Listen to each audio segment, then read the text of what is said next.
Hi, it's Katie with BYOC Champion, and today's video is about congruence between behavior and body language and emotions.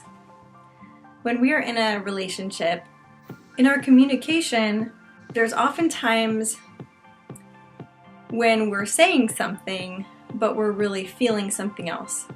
And people are really perceptive. They can pick up on if someone's body language is saying something other than what they're saying with their voice. Oftentimes when a person is really defensive or critical, it's because there is an underlying emotion that's even stronger that they're avoiding. For example, the other day I found myself in a pattern where I was being extremely critical and I almost felt like stuck in it and I didn't know how to get out of it, and I knew that it was a destructive path that I was on, and I also knew that there was something else I was missing and avoiding. I took a few moments internally to just sort of like check in with myself and feel how my body felt, and I identified that I was very scared. When we're scared, we oftentimes put up all sorts of barriers to keep us from feeling that vulnerability. Criticism and being defensive are two pretty big barriers, because that will ensure that we're putting distance between us and the other person.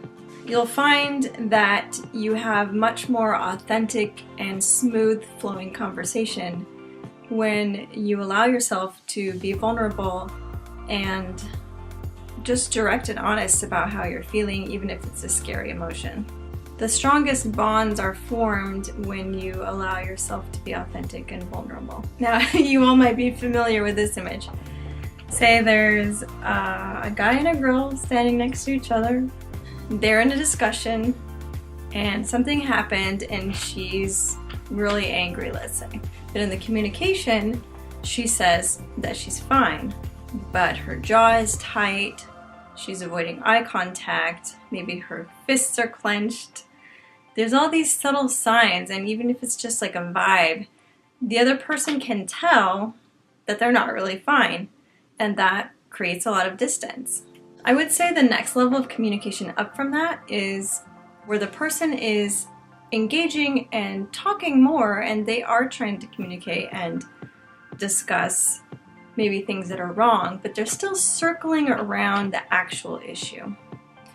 A lot of times the actual issue, the real issue, is something that's hard to discuss and makes us feel scared and vulnerable, and so we often avoid it. I think it's refreshing for other people when you're authentic with them and kind at the same time, because they see that you're being real. I think that makes them feel safer and sort of gives them permission to also be real. Now, when we're having a really strong emotion, like anger for example, we often push it away because we feel like it's too destructive and too scary. But something I would encourage you to do is, if you are feeling that emotion, make sure when you're talking to the other person and expressing it that it's not a you conversation. Make sure you stay with the I and say, I am feeling angry. I felt such and such. Try to keep it about you, because honestly, the feelings you're having are your feelings. So you get to own those, and the other person doesn't feel attacked. And also they can relate to you because they have also felt anger. This is a really good thing to practice. So the 2 points that I'm making are to make sure your emotions and your body language, the things that you're really feeling, are congruent with each other, because it makes for more clear communication. It also makes you feel better. It's less confusing. The second thing is using I messages. Those are very helpful in owning your own emotions and working through them without pushing all of it on someone else. So that's my video today. It's a super short one, but I hope it's helpful for somebody out there. Thanks for watching. Bye!